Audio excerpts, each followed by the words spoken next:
Saya ingin mengajak diri saya dan kita semua untuk bersyukur atas izin Allah dan taufiknya kita bisa bertemu di salah satu rumah Allah di muka bumi, yaitu Masjid Raya Kamang Baru ini.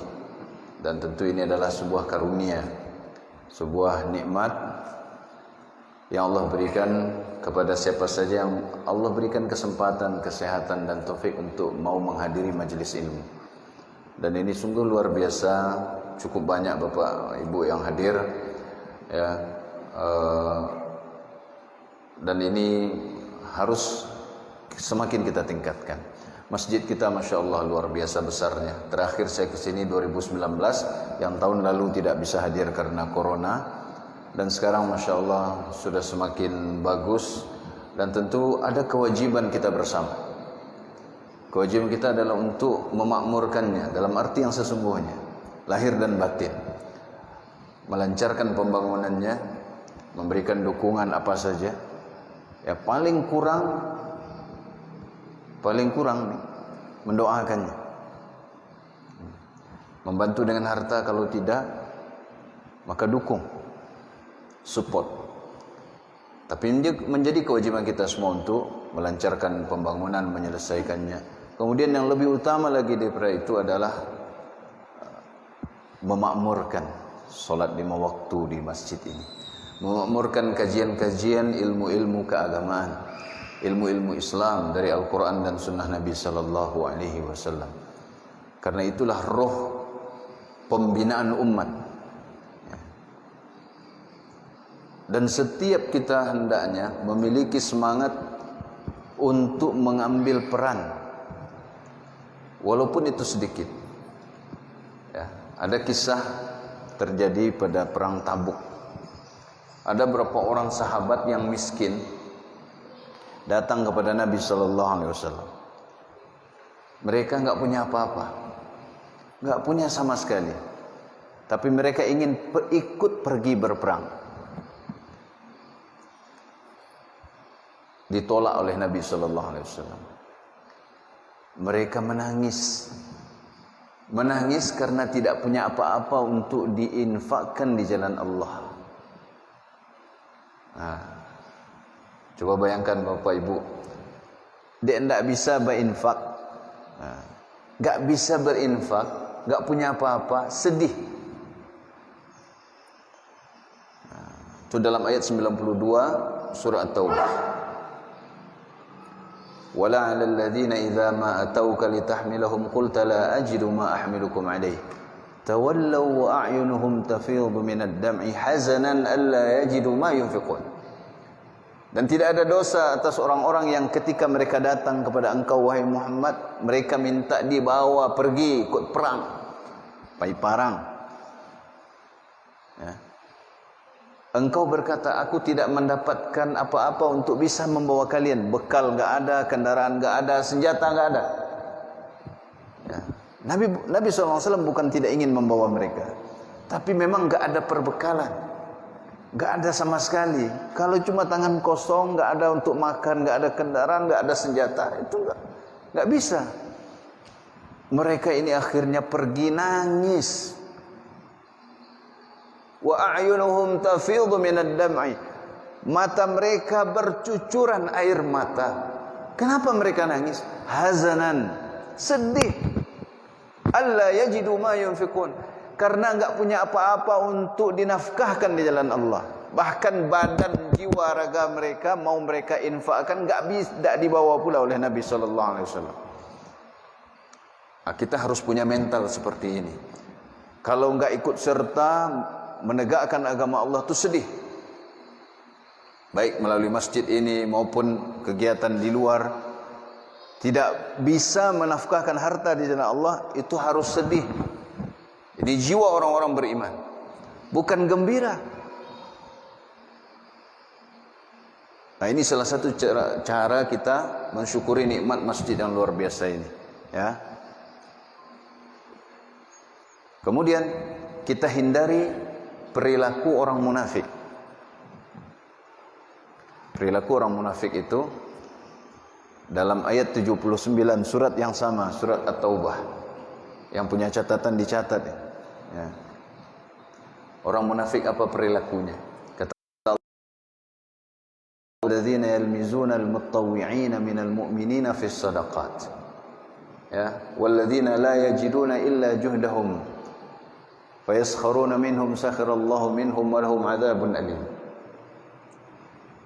Orang munafik itu adalah orang munafik saat itu ya. Jadi pada perang Tabuk, juga pada kisah perang Tabuk ini. Perang ini kan terjadi di musim paceklik di Madinah. Panen sulit, kehidupan sulit. Datang bawa ini yang hanya ini yang bisa saya sedekahkan, hanya ini yang saya miliki. Dan semua diterima oleh Nabi sallallahu alaihi wasallam. Tapi orang munafik apa kerjanya? Menghina dan mengomentari. Ketika ada orang Islam datang membawa harta yang banyak, menafkahkan, Korea. Ini ria nih, ingin dipuji manusia nih. Orang munafik kerjanya cuma komentar. Ketika datang orang Islam yang menafkahkan hartanya sedikit, ya, oleh Nabi SAW diterima walaupun sedikit, dihargai.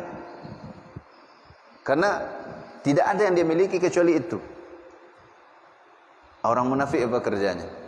Apa ini? Gak ada artinya, Allah gak butuh ini. Karena ini sebuah perjuangan ini. Saya melihat kalau masjid sebesar ini gak mungkin kerjanya ringan. Maka ini nikmat bagi Kamang Baru. Karena banyak daerah yang bahkan tidak punya masjid. Dan semoga kaum muslimin di sini bahu membahu, ya, menafkahkan apa yang ada pada dirinya, waktunya, tenaganya, hartanya, bahkan doanya kepada setiap yang terlibat dalam pembangunan masjid, memakmurkan masjid, menyusun jadwal kajian dan segala macamnya, sehingga dengan itu akan membawa keberkahan bagi warga Kemang Baru secara khusus, dan tentu saja daerah yang bahan yang cukup banyak sebenarnya, karena saya ingin manfaatnya bisa didapatkan oleh kita. Takwa itu berasal dari kata wiqayah, waqayaqi, kalau bahasa Arabnya seperti itu. Ya, artinya menjadikan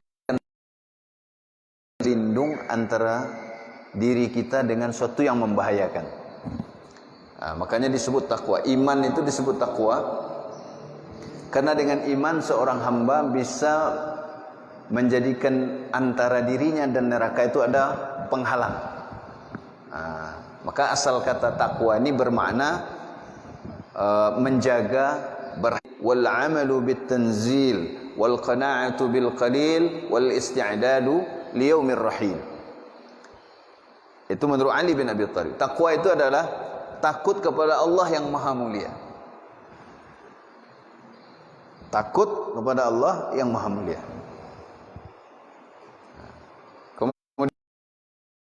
Kemudian beramal sesuai dengan Al-Quran dan Sunnah. Beramal sesuai dengan Al-Quran dan Sunnah. Wal amalu bit tanzil, beramal dengan apa yang Allah turunkan, Al-Quran dan Sunnah. Kemudian qanaah dengan rezeki yang sedikit. Qanaah. Dan yang terakhir bersil, yaitu kematian setiap kita, dan itu sangat dekat. Bisa jadi yang muda justru mati lebih dulu daripada bapak-bapak dan ibu-ibu kita yang tua, dan sudah banyak sekali contohnya. Ini bagian dari takwa, bersiap-siap untuk hari kematian kita. Apa yang sudah kita siapkan? Nah, kemudian ada juga Imam Talq bin Habib rahimahullah, beliau mengatakan takwa itu, dan ini definisi yang paling baik, ya, penjelasan makna takwa yang paling baik. Beliau mengatakan at-taqwa an ta'mala bi ta'atillah ala nurin min Allah tarju thawaballah, wa an tatruka ma'siyatallah ala nurin min Allah takhafu iqaballah. Takwa adalah engkau melakukan ketaatan kepada Allah sesuai dengan petunjuk atau cahaya dari Allah, itu dia ketaatan. Kemudian apa yang dilarang oleh Allah dan Rasulnya itulah maksiat, maka tinggalkan. Jangan terbalik. Perintah Allah, larangannya dikerjakan. Perintah orang, perintah manusia itu yang rajin dikerjakan, padahal tidak wajib dan tidak ada pahalanya. Dilarang orang tidak dilarang oleh Allah. Larangan orang tidak boleh kita taati, tidak boleh. Allah menghalalkan sesuatu, manusia mengharamkannya. Jangan ikuti manusia, ikuti Allah Subhanahu wa taala. Takut kepada Allah Subhanahu wa taala. Ini takwa. Bahkan sebagian sahabat seperti Ubay bin Ka'ab, ada juga yang menyebutkan Abu Hurairah radhiyallahu anhu ketika ditanya tentang takwa, beliau menjelaskan dengan perumpamaan. Ya. Orang yang bertanya, beliau tanya lagi, pernahkah engkau melewati suatu tanah yang banyak durinya? Pernah. Apa yang kau lakukan? Ya, kadang aku maju, kadang mundur, kadang mengelak ke kiri, mengelak ke kanan agar tidak terkena duri. Nah, seperti itu takwa. Kalau ada dosa, hindari. Ya, harus sabar. Tidak 3H istilah orang, halal haram hantam. Nah, enggak. Halal diambil, haram ditinggalkan. Seperti itu. Ya.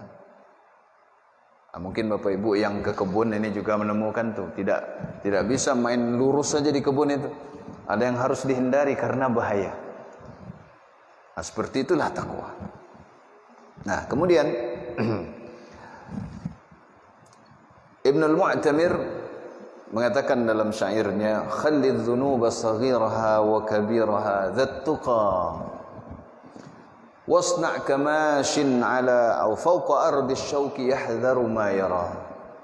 La tahkiranna saghiratan fa innal jibala minal hasa." Kata beliau, tinggalkan dosa yang kecil mau apalagi yang besar, itulah takwa. Berbuatlah seperti orang yang berjalan di atas tanah yang banyak berduri. Dia menghindari duri yang terlihat. Jangan engkau meremehkan dosa kecil. Lihatlah gunung, dia tersusun dari batu-batu kecil. Begitu juga dosa akan menjadi besar kalau dosa kecil ditumpuk-tumpuk dibiarkan. Nah, itulah takwa, kata Ibnu Al-Mu'tamir. Baik, Bapak Ibu yang dirahmati Allah Subhanahu wa taala. Kemudian apa saja sifat-sifat orang bertakwa? Saya akan sampaikan secara ringkas. Sifat-sifat orang bertakwa itu kita siapkan di sini ada sekitar 12 sifat yang semua diintisarikan dari Al-Qur'an dan hadis Nabi sallallahu alaihi wasallam. Yang pertama, senantiasa menegakkan rukun Islam dan rukun iman. Menegakkan rukun Islam dan rukun iman. Kemudian yang kedua, menunaikan janji, menepati perjanjian. Janji dan perjanjian ada bedanya Bapak Ibu. Perjanjian itu terjadi antara dua pihak, masing-masing berjanji. Kalau janji, satu orang berjanji ke orang lain, orang itu nggak ada janji ke dia. Nah, ya. Kalau perjanjian ada kesepakatan, ya, antara dua pihak, dan masing-masing punya kewajiban dan punya konsekuensi. Adapun janji adalah janji yang diberikan orang kepada orang lain tanpa diminta, dan orang lain itu tidak berjanji kepada dia, hanya satu pihak, itu janji. Kalau perjanjian berarti ada dua pihak atau lebih yang memiliki kesepakatan. Orang bertakwa itu senantiasa berusaha menepati perjanjian dan janjinya, dan senantiasa jujur bersama Allah dan manusia. Jujur kepada Allah dan jujur kepada manusia. Apa contoh jujur kepada Allah? Contoh, ketika seorang miskin lalu dia bertekad, berjanji atau berucap, kalau ambo kayo nanti ambo ka infak. Ya, ambo kan banyak bersedekah. Kalau saya kaya, saya akan banyak bersedekah. Kemudian Allah jadikan dia kaya beberapa tahun kemudian. Kalau jujur dia dalam niatnya dulu, dia akan bersedekah. Kalau dia tidak bersedekah sebagaimana yang dia niatkan waktu dia miskin, maka sebenarnya itu hanya permainan kata-kata yang dusta. Dia tidak jujur dalam mengucapkan. Karena banyak manusia kalau alun punyo, kalau belum punya harta, oh nanti kalau saya punya saya akan sedekah. Ketika sudah punya, sayang disedekahkan. Pajero nampaklah, ya, keluaran terbaru. Seperti itu. Kejujuran kepada Allah terlihat di antaranya dengan contoh seperti itu. Ya, jujur pada manusia itu sifat orang bertakwa. Menepati janji dan perjanjian adalah salah satu bentuk kejujuran. Itu sifat orang bertakwa. Kemudian yang ketiga, orang bertakwa itu mencintai kebaikan untuk saudaranya. Sebagaimana dia membenci keburukan untuk saudaranya, juga untuk dirinya. Dia mencintai untuk saudaranya apa yang dia cintai untuk dirinya. Itu. Mencintai untuk saudaranya apa yang ia cintai untuk dirinya. Dia ingin kebaikan untuk dirinya. Dia ingin pula saudaranya seiman mendapatkan kebaikan.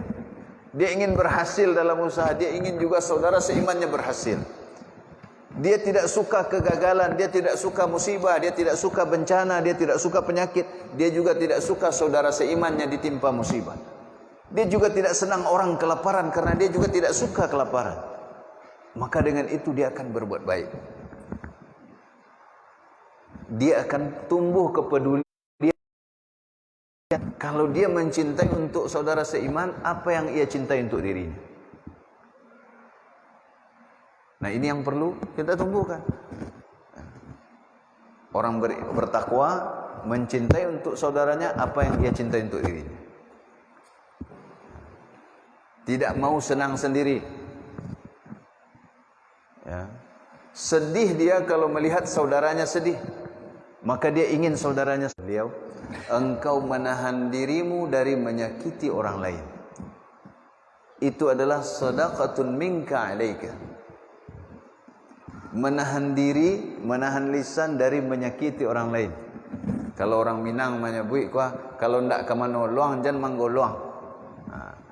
Kalau ndak manolong ajan mengomentari. Manolong ndak ani yang salah. Itu paling yang kurang. Kalau nggak mampu nolong udah diam aja. Ini dikomentar ya. Kerja nggak mau, diajak kumpul nggak mau, bantu nggak mau, infak juga nggak mau, komentarnya paling rajin. Nggak boleh. Ya. Kalau nggak mampu engkau berbuat baik pada orang, tahan dirimu menyakiti orang lain. Itu adalah sedekah dari dirimu sendiri untuk dirimu sendiri. Bayangkan Bapak Ibu, apa mungkin seorang itu pelit pada dirinya? Kalau dia enggak menahan dirinya, berarti dia pelit kepada dirinya. Karena enggak mau bersedekah dirinya sendiri. Padahal sedekah harta itu, ya, lebih berat bagi orang. Ini mudah sekali. Bersedekah untuk diri sendiri, yaitu dengan menahan diri dari menyakiti manusia. Kemudian yang kelima, orang yang bertakwa itu selalu adil dalam keadaan marah maupun ridha. Tidak terpancing emosi. Kan al-ghadabu awwaluhu jununun wa akhiruhu nadamun. Marah itu awalnya adalah kegilaan. Ngamuk-ngamuk, banting pintu, tinju-tinju. Banyak suami kadang ninju istri atau ninju anak atau sebaliknya, ya. Wa akhiruhu nadamun, tapi akhirnya penyesalan. Setelah amarahnya hilang, baru menyesal. Pintu rumah sudah rusak, piring sudah pecah, istri sudah bonyok, anak sudah lari. Bagaimana membereskannya lagi? Menyesal. Maka tidak boleh keadaan marah. Dan ini berat. Makanya harus dilatih, yaitu bersikap adil di saat marah maupun ridha. Kemudian yang keenam, sifat orang yang bertakwa adalah menahan amarah. Menahan amarah dan memaafkan manusia serta berbuat baik kepada mereka. Bisa memaafkan orang lain, memaafkan manusia. Bapak Ibu, tidak memaafkan orang yang salah kepada kita itu menyakiti diri kita pertama kali. Karena dia akan menjadi penyakit sepanjang hayat kita. Apalagi tiap hari ketemu dia, menyiksa diri kita. Kalau ingin lapang hidup, maafkan. Dan itu harus dengan meredam. Kalau sudah lenyap kemarahan ini, akan ringan untuk memaafkan. Kemudian senantiasa berbuat baik kepada manusia, terutama kepada orang tua, terutama kepada istri, kepada anak-anak dan karib kerabat kita. Laki-laki itu, Pak, ukuran kebaikan laki-laki itu adalah baiknya dia terhadap istri dan anak-anaknya. Nabi SAW bersabda, khairukum li ahlihi. Pernah berbuat dosa? Tidak, Pak Ibu. Orang yang bertakwa itu bisa jadi dia juga banyak dosa, sering tergelincir, tapi dia tidak pernah berhenti bertaubat dan istighfar. Taubat kembali kepada Allah, istighfar meminta ampun. Maka orang bertakwa itu senantiasa melakukan istighfar. Nabi SAW saja beliau beristighfar 100 kali sehari semalam. Ayuhan nas, istaghfirullah wa tubu ilaih, fa inni astaghfirullah wa tubu ilaih fil yaumi mi'ata marrah. Kata Nabi SAW, ya. Wahai manusia, mintalah ampunan kepada Allah dan bertobatlah. Sesungguhnya aku minta ampun dan bertobat kepada Allah sehari itu 100 kali. Padahal kita tahu Bapak Ibu, Nabi SAW sudah dijamin surga. Kita bagaimana? Kita belum ada jaminan surga. Dan bersegeralah kalian menuju ampunan dari Tuhan kalian. Cepat-cepatlah minta ampun, jangan ditunda. Lalu kemana lagi? Dan ke surga yang luasnya seluas langit dan bumi, yang telah dipersiapkan untuk orang-orang yang bertakwa. Kenapa Allah SWT memerintahkan kita bersegera menuju ampunan dulu, baru ke surga?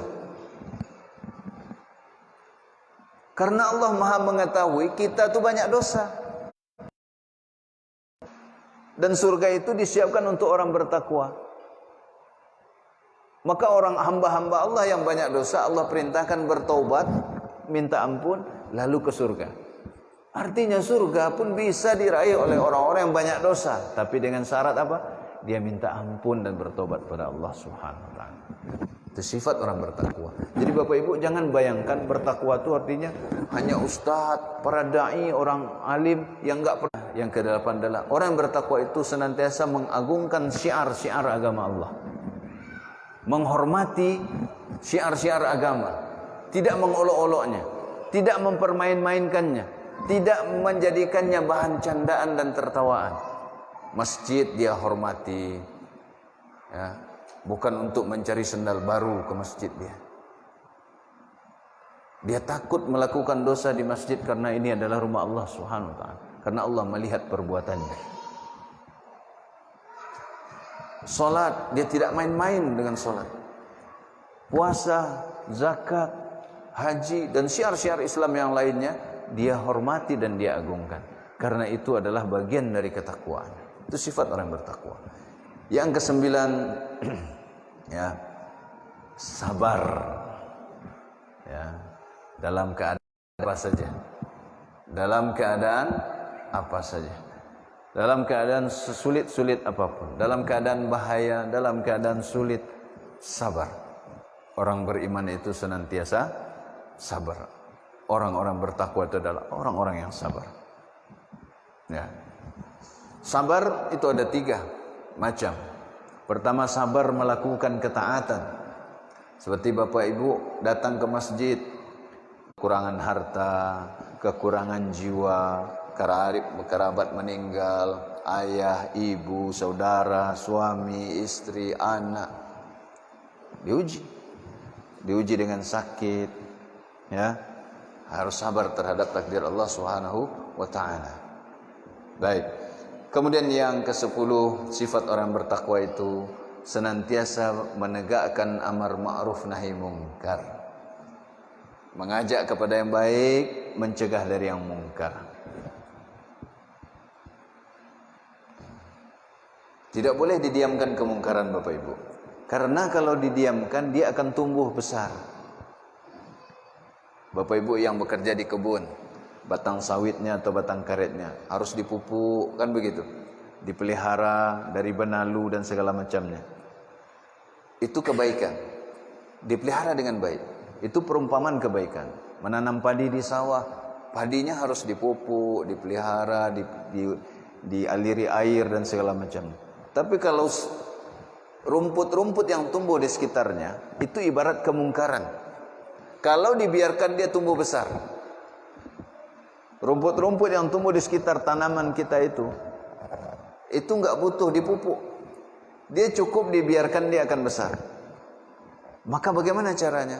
Kita siangi setiap hari. Kita cabut, kita potong, tumbuh lagi, potong lagi, tumbuh lagi, cabut lagi. Seperti itu pula kemungkaran. Kemungkaran tidak boleh didiamkan. Kalau didiamkan dia akan menjadi besar, kita akan lemah akhirnya. Maka orang bertakwa senantiasa menegakkan amar ma'ruf nahi mungkar. Baik sebagai orang tua, baik sebagai tokoh masyarakat, baik sebagai alim ulama, baik sebagai teman, sahabat, saudara dan segala macamnya. Kita harus mencegah kemungkaran, menegakkan yang ma'ruf, ya. Kemudian yang ke-11, sifat orang yang bertakwa adalah tidak takut dicela kalau dia berada di jalan Allah Subhanahu wa taala. Dia tidak takut hinaan, caci maki karena Allah Subhanahu wa taala. Kalau dia berbuat baik, ya, dia menegakkan salat jamaah, diledek orang dia tidak peduli, dia tidak takut.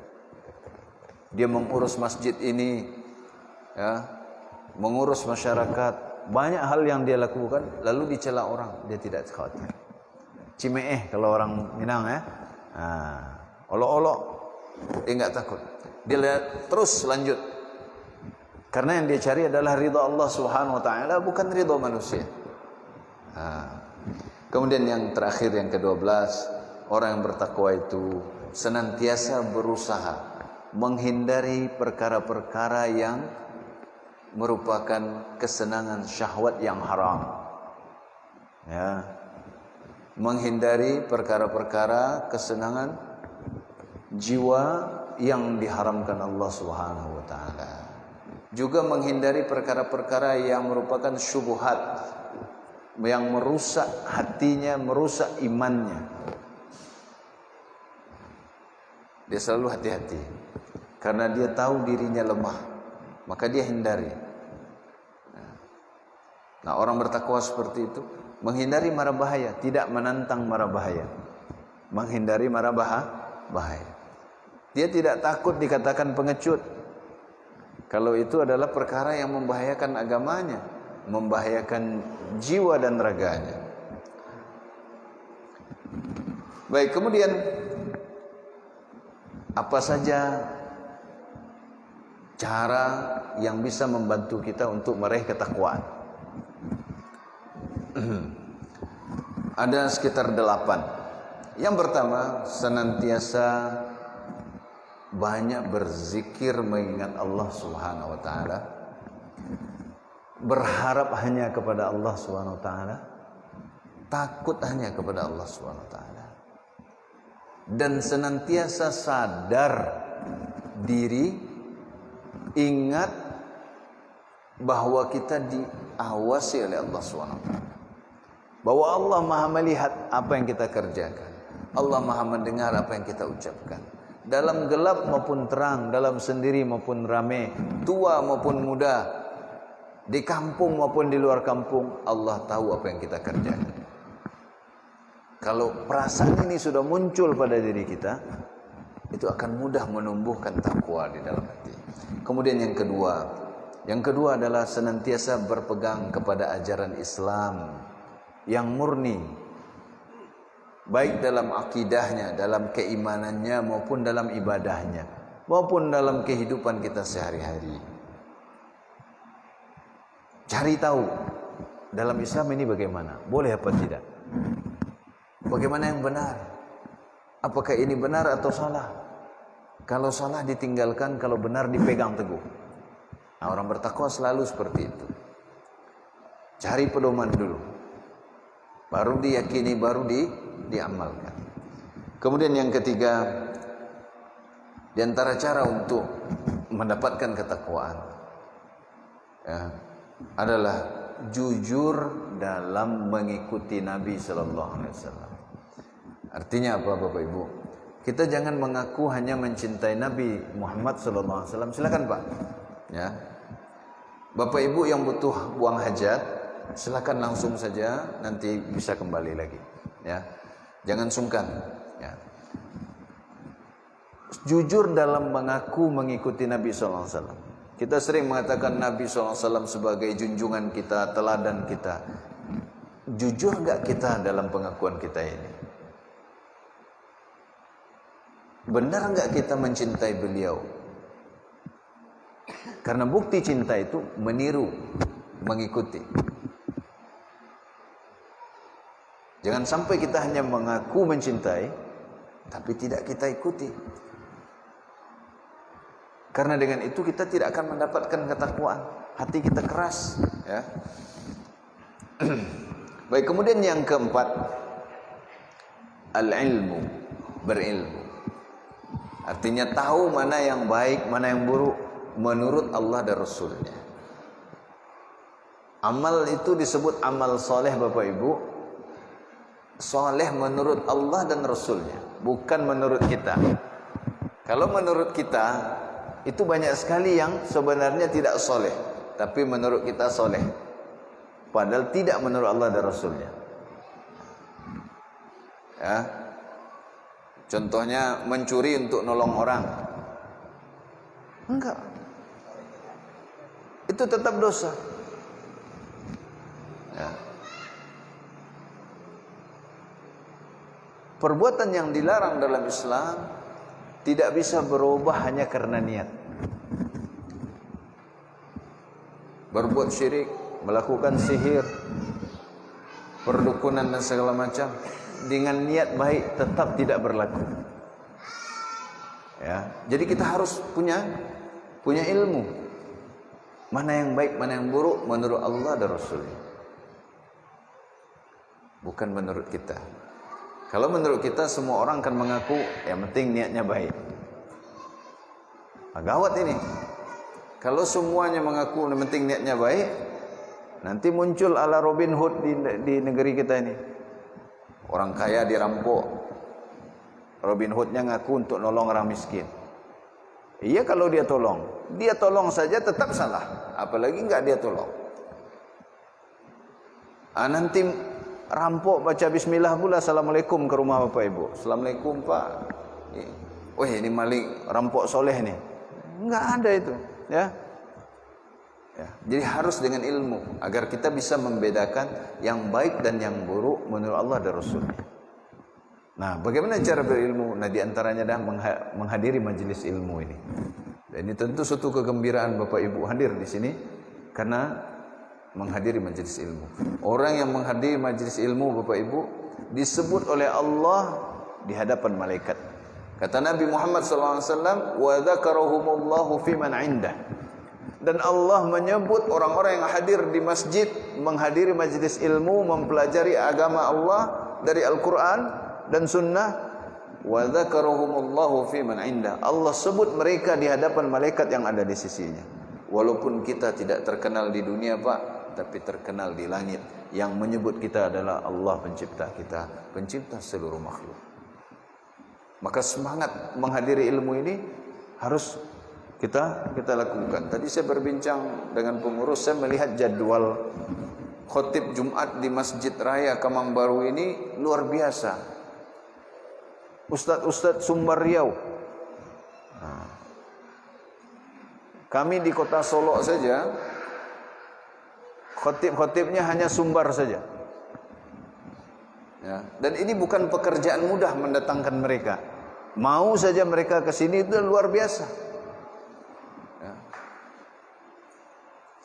Apalagi jauh-jauh. Saya aja dari Sanyang Baka 3 jaman ke sini jalan demikian. Masya Allah. Banyak lubang-lubang. Ya. Itu gembira diundang oleh sesama saudara orang-orang beriman. Bisa memberikan manfaat. Walaupun harus meninggalkan rumah, meninggalkan anak istri, pulang larut malam dan segala macamnya.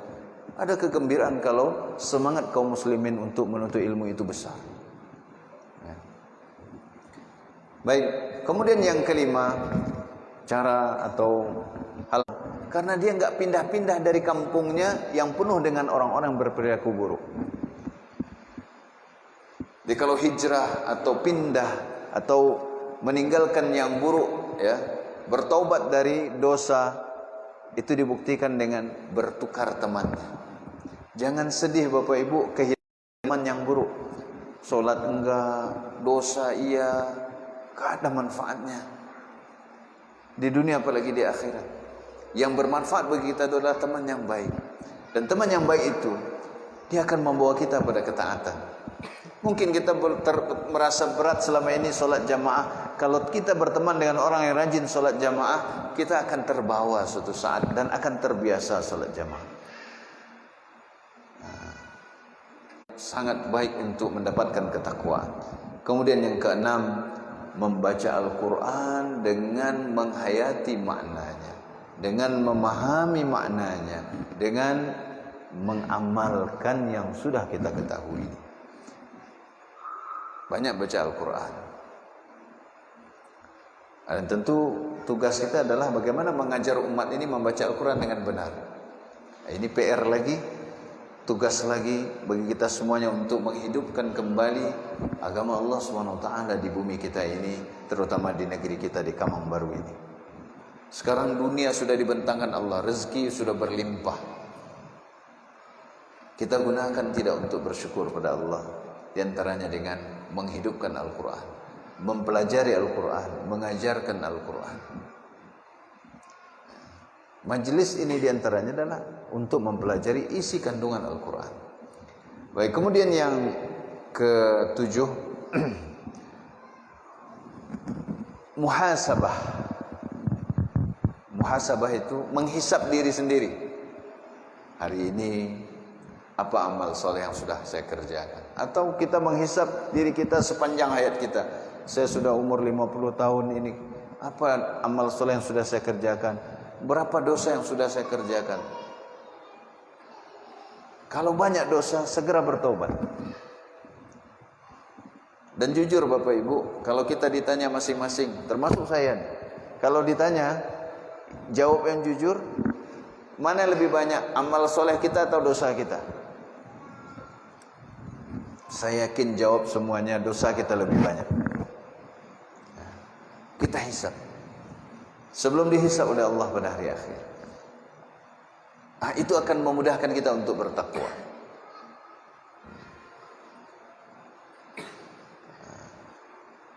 Bertakwa di sisa umur kita, kalau benar-benar kita bertakwa, maka Allah ampuni dosa kita yang berlalu. Allah ampuni dosa yang telah berlalu. Kemudian menjauhkan diri dari perkara-perkara yang membinasakan kita. Jangan coba-coba mendekat ke tempat-tempat atau perkara-perkara yang akan merusak keimanan kita. Gak baik kita menguji-uji iman seperti itu. Seperti orang yang sengaja berdiri di tepi jurang menguji keseimbangan diri. Kalau jatuh, tidak bisa kembali, mati. Jangan diuji-uji dengan mendatangi hal-hal yang dilarang oleh Allah SWT. Pai uji iman dulu, pai ke Bali, cari orang tak berbaju di pantai. Ini akan merusak iman. Karena banyak orang yang terjerumus akibat menguji-uji diri, baik ke dalam narkoba, baik dalam judi, dalam zina, dalam korupsi dan segala macam. Dosa-dosa yang lain, merasa diri sudah cukup kuat imannya, lalu dia mendekati perkara-perkara yang rusak dan buruk. Kita jauhkan. Selagi kita bisa menjauh, maka itu adalah nikmat Allah. Karena dengan itu mudah kita menghindarinya. Orang yang jauh dari bibir jurang dengan orang yang dekat, mana yang lebih besar kemungkinan jatuh? Yang dekat bibir jurang. Dia berdiri di tepi ini misalnya. Ini jurang. Andaikan ini perumpamaan jurang, di sini dia berdiri. Ada orang yang berdiri di sini. Yang lebih besar kemungkinan jatuh yang mana? Yang dekat bibir jurang. Maka orang bertakwa senantiasa menghindari perkara-perkara yang merusak keimanan dan takwanya, agar dia bisa menumbuhkan ketakwaan dirinya. Baik. Sekarang kita masuk pada poinnya. Masih ada waktu kita kan? Masih, Masya Allah. Sekarang apa saja buah ketakwaan untuk orang-orang, baik itu pribadi maupun masyarakat? Apa manfaat yang kita dapatkan dengan bertakwa kepada Allah? Manfaat dunia dan akhirat, baik itu kita pribadi maupun masyarakat secara umum. Untuk pribadi ada sekitar 12. Ya. Yang pertama, Allah akan mencintainya. Karena Allah Ta'ala berfirman, Innallaha yuhibbul muttaqin. Sungguhnya Allah mencintai orang-orang yang bertakwa. Maka siapa saja yang bertakwa, dia akan mendapatkan cinta dari Allah kepada dirinya. Surat Taubah ayat 4 dan ayat 7, bagian akhir dari ayat tersebut. Kemudian yang kedua, takwa. Orang yang bertakwa akan diberi kemuliaan oleh Allah. Allah akan bersamanya. Ya. Allah akan menolongnya. Allah senantiasa menjaganya. Ya. Allah Ta'ala berfirman dalam ayat terakhir surah An-Nahl, Innallaha ma'al ladzina taqaw wal ladzina hum muhsinun. Sungguhnya Allah bersama orang-orang yang bertakwa dan orang-orang yang senantiasa berbuat baik. Maka dalam segala keadaannya, ketika dia bertakwa, dalam senang dan susah, dalam kaya dan miskin, dalam muda dan tua, dalam sehat dan sakit, dalam sendiri maupun bersama, Allah senantiasa bersamanya. Allah memberikan pertolongan untuk dirinya dalam segala urusannya. Maka Bapak Ibu, kalau kita perhatikan bapak-bapak kita dahulu, yang orang-orang saleh, para alim ulama, kadang anaknya banyak, urusan banyak, tapi kok kayaknya mudah saja urusannya. Itu pertolongan Allah SWT. Saya bahkan punya berapa guru yang anaknya ada satu istri saja, anaknya 15 orang. Rumahnya kecil, usahanya hanya menjahit kasur. Tapi anaknya sampai kuliah, ya, beberapa orang, semua sehat-sehat. Saya lihat rumahnya enggak cukup kalau kita hitung dengan matematika manusia. Tapi mereka enggak pernah kekurangan. Urusan tuh kayaknya mudah saja. Padahal uang enggak banyak. Ya, rumah bukan rumah gedung. Karena Allah bersamanya. Allah senantiasa melindunginya, menjaganya, menolongnya, memudahkan urusannya. Baik, yang ketiga, manfaat yang didapatkan oleh orang yang bertakwa adalah dia akan bisa mendapatkan manfaat dari Al-Quran. Karena Allah SWT berfirman, Dzalikal kitabu la raiba fih, hudal lil muttaqin. Kitab Al-Quran itu tidak ada keraguan di dalamnya, petunjuk bagi orang-orang bertakwa. Nah, kenapa Al-Quran sekarang tidak dirasakan manfaatnya oleh banyak orang? Karena mereka tidak bertakwa. Al-Quran itu menjadi petunjuk bagi orang yang bertakwa.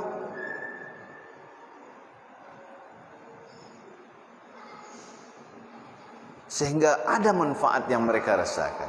Orang yang tidak merasakan manfaat karena mereka tidak bertakwa.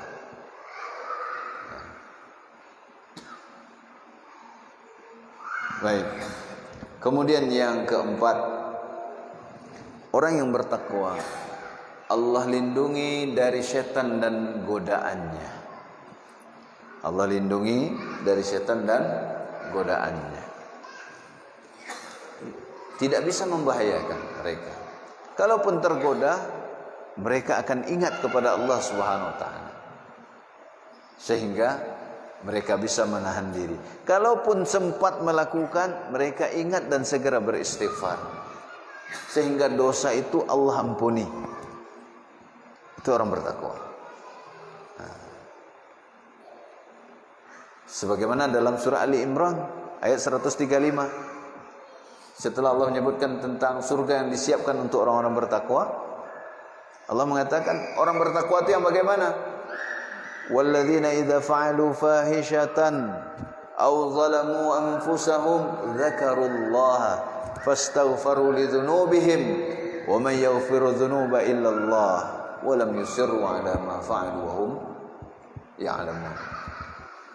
Dan orang-orang yang jika berbuat kekejian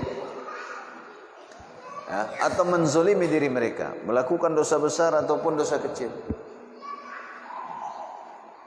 mereka segera ingat Allah, sadar, astagfirullah, sadar mereka mengingat bahwa Allah,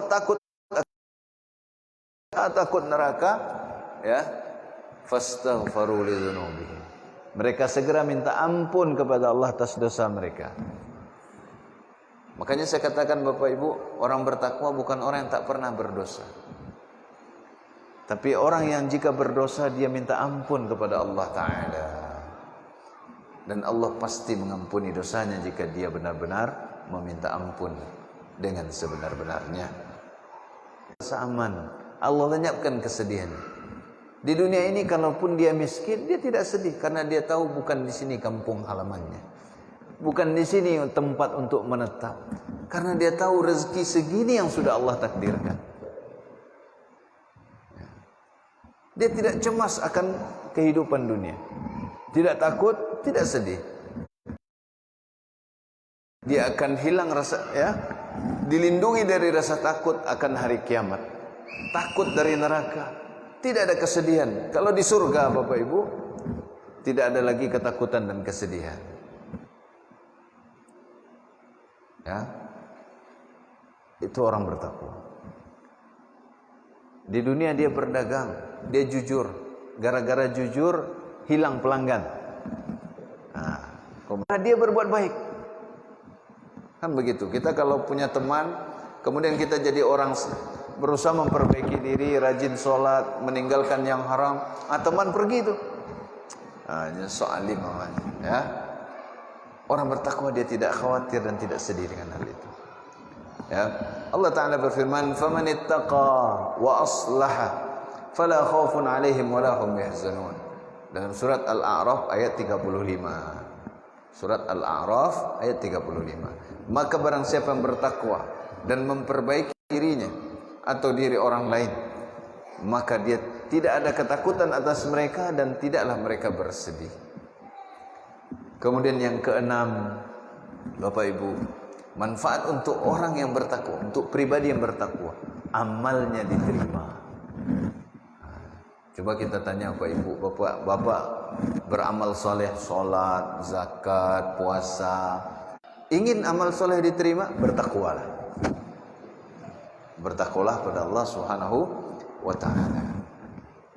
Surah Al-Maidah ayat 27. Kemudian manfaat bagi orang yang bertakwa, manfaat takwa adalah Allah beri jalan keluar dari kesulitan, dari kesempitan, dan Allah beri kemudahan setelah kesulitan.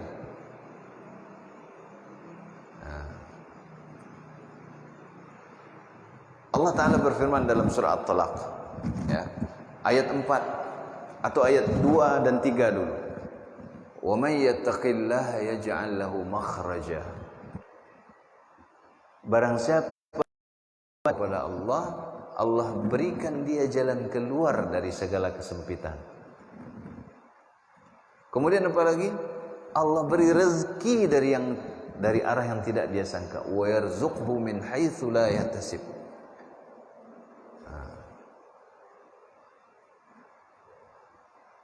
Allah beri rezeki dari arah yang tidak dia duga. Dan rezeki yang Allah beri tanpa kita sangka itu jauh lebih nikmat dari. Tapi tiba-tiba orang nggak tahu dari mana datang membawa oleh-oleh ke kita. Senang. Ya. Senangnya luar biasa. Maka rezeki yang tidak disangkain bisa diraih dengan apa? Dengan takwa. Kemudian dalam ayat 4 Allah Ta'ala berfirman, "Wa may yattaqillaha yaj'al lahu min amrihi yusra." Barang siapa yang bertakwa kepada Allah, Allah jadikan kemudahan dalam urusannya. Bapak Ibu, kalau ingin mudah urusan, bertakwalah pada Allah Subhanahu wa taala. Hindari yang haram, senantiasa cari yang halal. Jangan menzolimi hak orang lain. Jangan bermaksiat kepada Allah, pasti mudah. Ini benar, tahu ini salah, tahu ini halal, tahu ini haram. Diberi cahaya dalam hidupnya sehingga terang bagi dia kehidupan ini. Tidak gelap. Diberi hikmah, ilmu. Sehingga dia berjalan dengan ilmu dalam kehidupan ini. Allah Subhanahu wa taala berfirman dalam surat At-Taubah Al-Anfal, surat Al-Anfal ayat 29. Ya ayyuhalladzina amanu in tattaqullaha yaj'al lakum furqana. Wahai orang-orang beriman, jika kalian bertakwa kepada Allah, Allah pasti memberikan bagi kalian furqan. Furqan itu ilmu membedakan yang hak dan yang batil. Kebanyakan kita sekarang, manusia sekarang kan tidak tahu yang hak dan yang batil, sehingga terjerumus dalam kebatilan dan meninggalkan yang hak. Bahkan ada yang tidak pernah salat, terlepas dari warna kulitnya. Ada kita merasakan cahaya iman pada wajah orang yang senantiasa menjaga salat, terlihat pada wajahnya, bukan seperti cahaya lampu Bapak Ibu ya. Dan terlihat ada kegelapan di wajah orang yang tidak pernah sholat.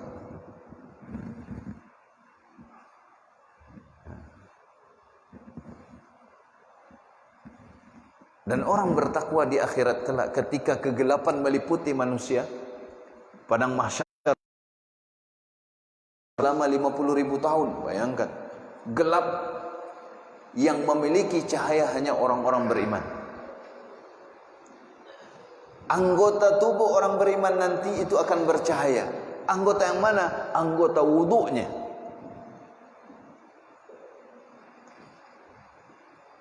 Bagaimana dengan orang nggak pernah wudu? Tidak akan memiliki cahaya. Ya, orang-orang yang bertakwa dimasukkan ke dalam surga. Ini yang ke-9. Saya yakin semuanya ingin, tidak ada yang ingin masuk neraka. Maka jadilah orang yang bertakwa. Kemudian yang ke-10, manfaat takwa bagi pribadi adalah diselamatkan dari neraka. Allah menyelamatkannya dari neraka. Sebagaimana dalam ayat 72 surat Maryam. Summa bertakwa dari neraka, dan kami tinggalkan, kami biarkan orang-orang yang zalim berlutut di dalam neraka, disiksa dalam keadaan hina. Maka kalau ingin selamat dari neraka, bertakwalah kepada Allah dalam setiap urusan kita. Kemudian ya, Allah beri kedudukan yang mulia di atas orang-orang kafir pada hari kiamat. Allah Ta'ala berfirman dalam surat Al-Baqarah ayat 212, Zuyyina lilladzina kafarul hayatud dunya wa yaskharuna minal ladzina amanu wal ladzina attaqaw fawqahum yawmal qiyamah. Kapan? kita akan mendapatkan kemuliaan itu? Yang pasti itu di akhirat. Sementara orang-orang yang bertakwa itu derajatnya di atas orang-orang kafir pada hari kiamat. Jangan sedih dengan hinaan orang kafir, karena memang kerja mereka itu menghina orang Islam. Menyebut orang Islam teroris, menyebut orang Islam radikal. Bapak Ibu, saya ingin tanya nih, apa Bapak Ibu terpengaruh media atau tidak? Bapak Ibu kalau lihat orang berjubah, berjenggot atau berjilbab dalam, pikirannya ini orang Islam atau teroris? Kalau sempat terpikir teroris, berarti terpengaruh oleh media-media barat. Teroris sebenarnya itu orang kafir. Contohnya orang Belanda, 350 tahun jajah kita. Apa enggak teroris itu? Apa enggak teroris itu Pak Ibu? Jepang 5 tahun, bahkan enggak cukup 5 tahun. Kekejamannya luar biasa. Teroris. Inggris. Lalu kita tuduh orang Islam, negara Islam, orang negara Arab kita benci. Arab itu yang mendukung kemerdekaan kita pertama kali. Ketika dunia tidak mengakui Indonesia merdeka, negara Islam mulai Saudi, Mesir dan lain-lainnya itu mengakui Indonesia sebagai negara. Lalu kita malah benci pada orang Arab. Subhanallah. Ya. Jangan sampai muncul seperti ini. Ya. Kita malah membenci orang Islam sendiri. Pemain bola, pemain basket, olahragawan, artis banyak berjenggot. Kita nggak ada benci mereka. Lihat orang Islam berjenggot, manjajo macam. Musibah ini Pak Ibu. Berarti otak kita sudah dicuci sen dahulu, ingin kembali seperti dulu. Sama seperti kita sekarang merindukan zaman Pak Harto. Sekarang nyawa di Irak itu tidak ada harganya.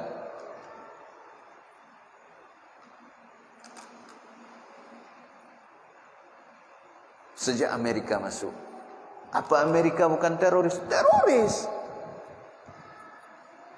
Stalin di Uni Soviet mendirikan negara Uni Soviet yang dahulu itu membunuh warganya sekitar 12 juta orang. Teroris. Kok malah kita nuduh saudara kita yang Islam ini yang teroris? Mana negara yang pernah kita jajah lalu kita bantai habis-habisan? Tidak ada. Nah. Tapi begitu orang kafir, mereka senantiasa menghina umat Islam, melecehkan Islam. Akan datang saatnya kita akan mendapatkan teman-teman yang baik, itu orang-orang yang bertakwa. Allah Ta'ala berfirman dalam surah Al-A'raf ayat 67, Al-akhillau yawma idzin ba'duhum li ba'din adu illal muttaqin. Ya. Teman-teman dekat pada hari itu, pada hari kiamat nanti, sebagian mereka menjadi musuh bagi sebagian yang lain, kecuali orang-orang bertakwa. Jadi Bapak Ibu, di dunia ini kalau kita berteman karena satu kampung, berteman dekat karena satu suku, berteman karena satu bisnis, berteman, mereka mendapatkan tempat tinggal yang baik, yaitu surga. Di surga nanti tidak ada kedengkian, tidak ada hasad. Melihat nikmat saudaranya, mereka semua senang. Tidak ada lagi penyakit hati bagi penduduk surga. Nikmat yang abadi di dalamnya. Tidak ada tua, tidak ada sakit, tidak ada lapar, tidak ada haus. Makan dan minum penduduk surga adalah untuk bersenang-senang. Tidak ada lagi jelek. Semuanya nanti tampan dan cantik-cantik. Muda selamanya. Kalau di dunia ini Pak, Bu, ya, mencari karipui setakui, Pak. Ya, makanya babalilah krim itu penghilang keriput muka dapat. Dan jalannya adalah dengan bertakwa. Berbeda dengan dunia ini Bapak Ibu. Dunia ini banyak orang mencarinya, merebutnya, tidak semuanya dapat. Karena dunia ini fana. Dunia ini sedikit. Lihat orang-orang yang sudah berlalu dengan kekayaannya, apa yang mereka bawa? Tidak ada. yang bisa kita dapatkan semua orang menginginkannya dan menempuh jalannya, dia pasti mendapatkannya, itu adalah surga akhirat. Ini untuk pribadi. Masya Allah, sudah 9:30. Kita cukupkan dulu Pak Ibu ya. Dan untuk masyarakat, artinya kalau Masya Allah ya, kalau setiap pribadi bertakwa, maka masyarakat akan kuat, akan baik, akan makmur, akan kuat di hadapan musuh, ditakuti musuh. Sawah ladang memberikan hasil yang memuaskan. Sekarang kan enggak. Kadang panennya bagus, harganya enggak bagus. Harga bagus, panen yang enggak bagus. Nan ka dijual ndak do. Arago sedang mahal kini, tapi sawit karet tu ndak lu ado. Hujan itu keberkahan dari langit. Hujan bermanfaat. Sekarang asalkan hujan cemas, tanah longsor, banjir bandang, ya, tanaman rontok. Bagaimana caranya agar menjadi berkah? Bertakwalah kepada Allah Subhanahu wa taala. Ya, itu manfaatnya untuk masyarakat, dan tentu juga harus dimulai dari pribadi. Baik. Masya Allah.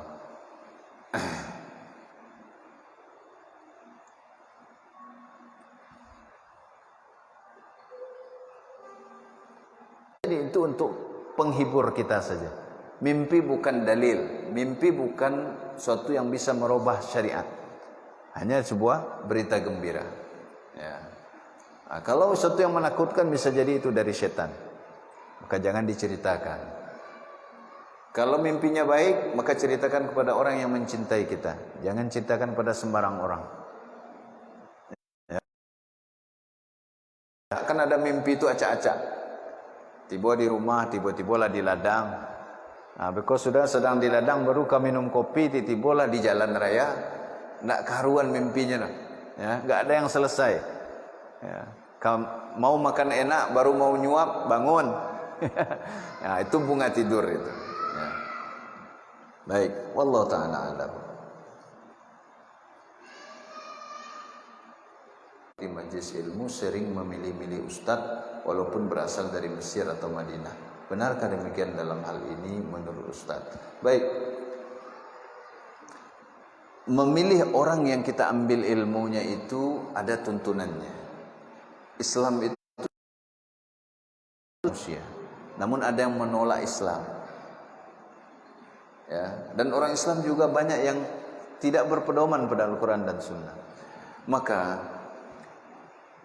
muncullah orang-orang yang mengajarkan agama namun tidak bisa dipertanggungjawabkan sumbernya. Maka orang-orang seperti ini memang harus dijauhi. Ya. Bukan karena merek ya. Ya. Lihat, pilihlah dari siapa kalian belajar agama kalian. Tidak bisa kita belajar dari semua orang. Kalau banyak yang enggak jelas. Bukan soal merek dari Madinah, dari Mesir, atau dari planet Mars sekalipun. Kita lihat apa yang disampaikan dan sumber dari apa yang dia sampaikan. Karena kita ingin mencari yang benar menurut Allah dan Rasulnya, bukan benar menurut masing-masing. Kalau menurut masing-masing, maka semua kelompok, semua ustadz merasa benar. Tapi belum tentu benar menurut Allah dan Rasulnya. Lalu apa pedoman kita tentang yang benar menurut Allah dan Rasul? Maka Allah utus Nabi Muhammad SAW. Allah turunkan Al-Quran agar kita punya pedoman mana yang benar, mana yang salah. Ya. Karena Nabi SAW mengkhawatirkan, Bapak Ibu. Beliau bersabda dalam hadis riwayat Imam Abu Daud kalau tidak salah itu. Inna akhwafa ma akhafu alaikum al-a'immatal mudillin atau al-a'immatul mudillin, al-a'immatul mudillun. Sesungguhnya di antara yang paling aku takutkan atas kalian wahai umatku adalah imam-imam yang menyesatkan. Bayangkan Pak, Imam itu ada dua, imam dunia, imam akhirat. Kalau imam dunia menyesatkan itu tidak sejauh imam akhirat menyesatkan. Kira-kira Bapak Ibu, gimana kira-kira? Kalau datang orang, kan banyak itu yang bertampil kiai, ustaz, ternyata penipu.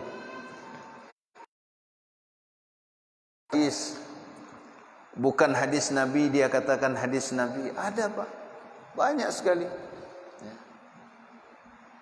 Nah kita ingin ke surga, ternyata jalannya dibawa ke neraka. Bolehkah kita ngambil ilmu darinya? Tidak boleh.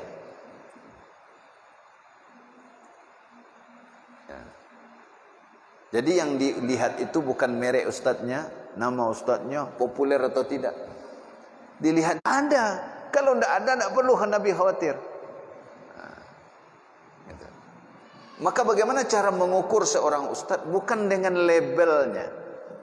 Lihat apa yang disampaikannya. Ya. Bukan ustadznya alumni mana, alumni sini pasti benar. Belum tentu.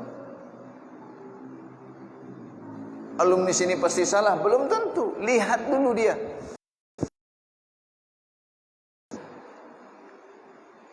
Sesuai dengan Al-Quran dan Sunnah atau tidak? Kalau iya, kita ambil karena mengikuti Al-Quran dan Sunnah, bukan mengikuti dia. Bapak Ibu pun apa yang saya sampaikan, ini bersumber dari Al-Quran dan Sunnah, bukan untuk Bapak Ibu ikut saya, tidak. Tapi untuk mentaati Allah SWT. Dengan harapan setelah kajian tentang takwa ini, muncul rasa takut Bapak Ibu kepada Allah. Nanti saat sendiri tidak lagi Baik, ini ada pertanyaan. InsyaAllah. Ya.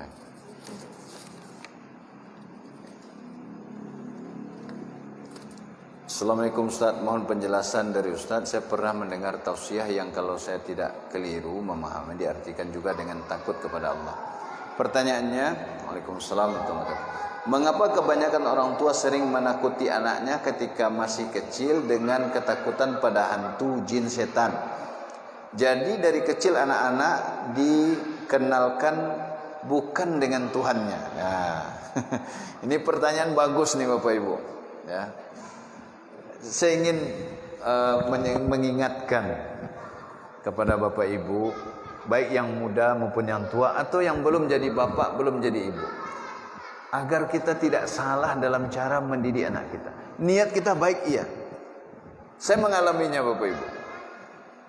Jadi niat yang baik orang tua ini seringkali salah, merusak anak, merusak imannya. Karena dia lebih takut pada hantu daripada kepada Allah. Ya. Saya dulu dari kecil juga mengalami. Contoh, dulu waktu di Saniang Baka, saya sebelum SD tinggal di Saniang Baka. Saya lahir tahun 74. Di mengaji di surau dulu. Dan dahulu itu belum ada listrik. Belum ada listrik di kampung. Jadi kami pakai lampu strongkeng. Nah, mungkin bapak-bapak masih ingat itu. Apalagi di sini ngaji, nanti pulang ngaji, ya, tolong yang punya anak-anaknya ditertibkan. Nah, nanti kalau pulang ngaji cepat-cepat pulang kan? Karena cindaku sudah masuk kampung kita. Dikatakan sudah sampai Asam Jawa. Asam Jawa itu perbatasan kampung dengan Sumani. Ya, itu jalan lurus dari Sumani itu, mudah sekali, dekat. Kami yang bodoh ini percaya saja. Tiap malam bertahun-tahun, cindaku sudah tiba di Asam Jawa. Lah, petang malamnya tiba sinan. Besok malam masih di situ. Malam masih di situ juga. Kami percaya saja. Akhirnya anak-anak itu pulang cepat ke rumahnya. Tujuan orang tua membuat cerita ini bagus agar anak-anak tidak keluyuran karena kampung itu gelap, tidak ada listrik. Tapi ini merusak iman Bapak Ibu. Karena akhirnya kami takut pada sesuatu yang tidak ada. Iman kepada Allah tidak ditanamkan. Itu dilarang agama, dan orang yang mubadzir disebut oleh Allah ikhwanus syayatin. Innal mubadzirina kanu ikhwanus syayatin. Ya. Sesungguhnya para orang-orang yang mubadzir, yang boros, ya, itu adalah saudara-saudara setan. Ternyata setelah kita besar, kena nasi tidak ada kutilnya. Bohong orang tua kita. Makan pakai sayur. Saya ingat ini apa yang saya alami. Dulu saya waktu kecil suka makan kuahnya itu berenang-berenang nasi dibuatnya. Banyak kuahnya gitu. Nah dulu kami kan makan di rumah gadang. Di rumah nenek itu 3 keluarga. Makan malam bersama-sama. Lalu saya dibilang begini. Hei, kamu jangan makan nasi banyak kuah begitu. Nanti kamu kelelep di kuburan. Waktu mati nanti banjir kuburanmu, kelelep katanya. Tapi ini nanti di kubur itu bisa tenggelam dan segala macamnya. Hal-hal yang tidak benar gitu. Takut pada hantu padahal nggak ada hantunya. Nah. Lalu ketika kita besar, kita sadar, ya ternyata orang tua kita hanya berbohong. Lalu apa akibatnya Bapak Ibu? Ketika Bapak Ibu memerintahkan sholat, anak sudah besar, kamu sholat, kalau enggak masuk neraka. Anak enggak percaya lagi pada Bapak Ibunya. Masuk neraka, nak do, gitu dong. Akhirnya anak enggak sholat, banyak enggak? Karena orang tua sudah dicap pendusta oleh anak. Karena mendidik anak. Karena mendidik anak tujuannya baik tapi caranya salah. Nasi kita buang kena kakinya, tidak ada kutilnya. Lalu akhirnya ada apa-apa. Akhirnya dia buang nasi. Buang nasi tidak masalah kok kata. Ya, orang tua bohong. Akhirnya ketika Bapak Ibu mengajarkan yang benar pun tidak percaya mereka. Sekarang sampaikan yang benar agar anak percaya pada kita dan ajaran kita diterimanya. Kalau dengan dusta, nanti dia nggak percaya ketika kita bicara jujur, karena dia sudah tahu kita sering berdusta. Ya. Baik. Jika mengenalkan Allah untuk menakut-nakuti anak agar tidak menangis, rewel, bagaimana menurut pendapat Ustaz? Ini gimana contohnya? Ya. Yang tidak boleh juga dikarang. Ya. Nah, makanya kita perlu belajar agama ini secara utuh. Gak boleh nanti menakut-nakutinya dengan Allah kalau dia nangis agar berhenti nangis. Dengan adanya majlis ilmu, kita bisa mendidik generasi kita untuk takut kepada Allah SWT dengan benar. Ya. InsyaAllah.